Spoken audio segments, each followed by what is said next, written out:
बाहर बारिश हो रही थी और अंदर हरीश ये रोमांटिक गाना गा रहा था।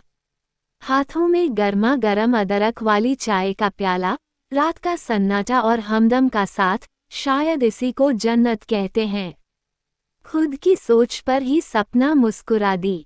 हरीश वाकई बहुत अच्छा गाना गाता था। उसका गाना माहौल को और भी ज्यादा खुशनुमा बना रहा था। गाना समाप्त हुआ तो हरीश ने दाद की चाह में सपना की ओर देखा। सपना ने भी अपने खास अंदाज में उसके गाने की तारीफ की। यूं ही हंसी खुशी में दोनों चाय पी रहे थे। तभी सपना ने मजाक में हरीश से पूछ लिया कि ये गाना वो किस लड़की के लिए गा रहे थे, तो उसने भी नाटकीय अंदाज में कहा, है कोई, तुम्हें क्यों बताऊं? मत बताओ, मुझे भी सुनने में कोई इंटरेस्ट नहीं है। सपना ने भी इतरा कर कहा, तो हरीश की हंसी छूट गई। वो हमसे यूं रुठ जाते हैं बार बार कि उन्हें मनाने में हमारे आंसू बहते हैं जार जार। हरीश ने उसे मनाने के लिए जोर तोड़ कर शायरी बना ली। उस पर सपना ने भी अपनी तरफ से जोर दिया। बड़ी ही फालतू शायरी करते हैं आप, ऐसे ही बस कुछ भी कहते हैं आप। सपना के इस शेर पर दोनों खिलखिलाकर हंस पड़े और फिर बातों में मशगूल हो गए। तभी सपना उठी और अचानक ही नीचे की ओर भागी और गार्डन में जाकर भीगने लगी। हरीश ऊपर से ही उसे भीगते देख रहा था। सपना को बारिश कितनी पसंद है उसे अच्छे से पता था, तो रात होने के बावजूद उसने उसे भीगने से रोका नहीं। जी भर के भीगने के बाद सपना ऊपर आई तो हरीश उसे देखकर फिर गुनगुना उठा, एक लड़की भीगी भागी सी। सपना ऐसे ही गीली उसके सामने चेयर पर बैठ गई। नीचे बारिश में हंसते हुए नाचने वाली सपना अचानक ही गंभीर हो गई। उसे बीमार होने का कोई अड़ा नहीं था। हरीश ने उसे कपड़े बदलने को कहा तो वो बोली, हरीश, अब तुम जब तक मुझे उस लड़की के बारे में नहीं बताते, मैं ऐसे ही सारी रात यहाँ गीली की गीली बैठी रहूंगी। मैं अगर बीमार पड़ गई तो याद रखना इसके भी जिम्मेदार तुम ही होंगे। ये बात सपना सीरियसली बोल रही थी। हरीश सपना के उसके प्रति पागलपन से अच्छी तरह वाकिफ था। सपना को समझाने की गरज से उसने कहा, सपना, मैंने तो मजाक में कहा था जान, तुम्हें चिढ़ाने के लिए मैंने ऐसा कहा था, वरना तुम तो मुझे बचपन से जानती हो। मेरी जिंदगी में अब कोई नहीं है और न ही कभी होगा। तुम आज फिर से बहक रही हो। मैं बहक रही हूँ? क्या मैंने तुम्हें रंगे हाथों नहीं पकड़ा था? रूही के साथ बोलो। सपना और हरीश बचपन के दोस्त थे। कॉलेज में उन दोनों की दोस्ती रूही के साथ हुई और वो भी उनकी बेस्ट फ्रेंड बन गई। हरीश और रूही एक दूसरे को चाहने लगे थे। सपना ये बात जानती थी।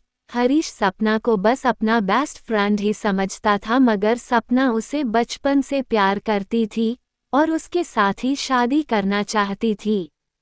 सपना हरीश के प्रति पागलपन की हद तक पजेसिव थी। वो हरीश को कभी किसी लड़की के साथ नहीं देख सकती थी। रूही के साथ भी हरीश अगर ज्यादा बात कर लेता था तो वो बिदक जाती थी और 2-3 दिन तक उनके साथ बात नहीं करती थी।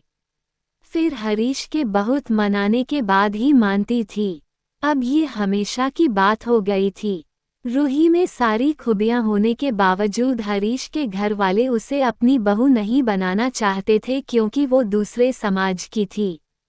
हरीश भी ये बात अच्छी तरह जानता था कि उसके परिवार वाले इस शादी के लिए कभी नहीं मानेंगे। रूही भी समझदार थी, इसलिए दोनों ने समझदारी दिखाते हुए अलग होने का फैसला कर लिया और सपना का रास्ता साफ हो गया। उसने साम दाम दंड से हरीश से शादी रचा ली। शादी के बाद भी सपना का यही हाल था। वो बात बात पर हरीश पर शक करके उसे परेशान करती रहती थी। हालांकि वो हरीश का बेहद ध्यान भी रखती थी। उसके मुंह से निकलने के पहले ही सपना हर बात समझ जाती थी। हरीश भी छोटी से छोटी जरूरतों के लिए सपना पर ही निर्भर था। सपना ने घर भी बड़े ही अच्छे तरीके से संभाला हुआ था। ऐसे ही जिंदगी चल रही थी कि एक दिन हरीश को रूही का फोन आता है।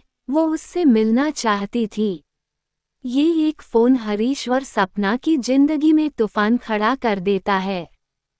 हरीश और रूही एक रेस्टोरेंट में मिलने का तय करते हैं।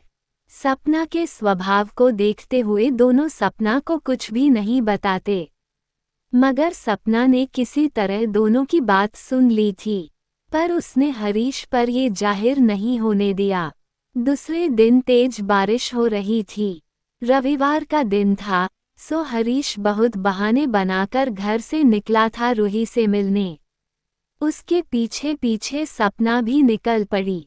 हरीश रूही के टेबल तक पहुंचता है और बारिश की वजह से थोड़ी गीली हो चुकी रूही को देखकर धीरे से गाता है, एक लड़की भीगी भागी सी। तब तक सपना लपक कर वहां पहुंच जाती है और तमाशा खड़ा कर देती हैं।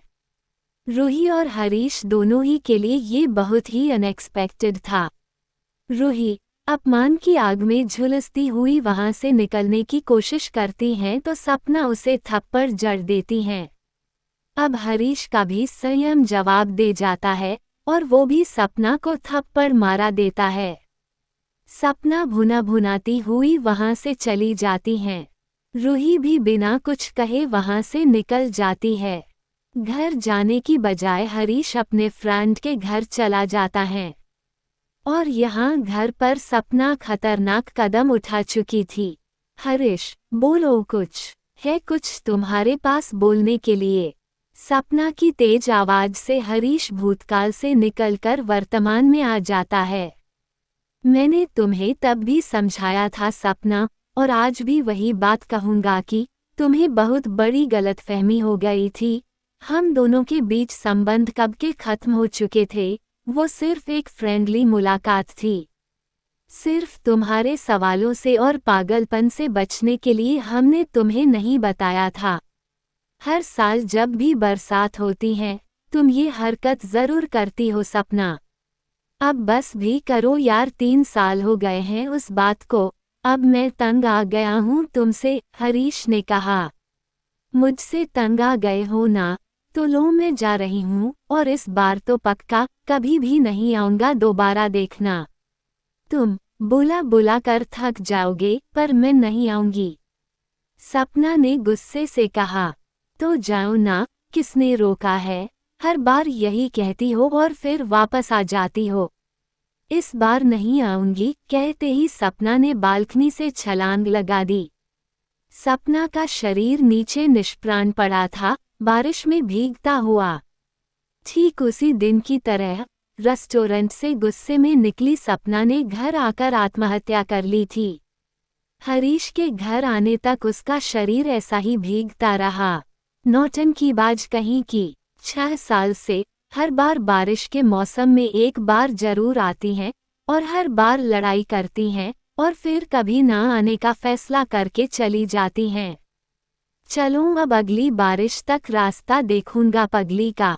उसने नीचे झांक कर देखा तो सपना नहीं थी। भारी मन से गुनगुनाते हुए वो अंदर आ गया। एक लड़की भीगी भागी सी।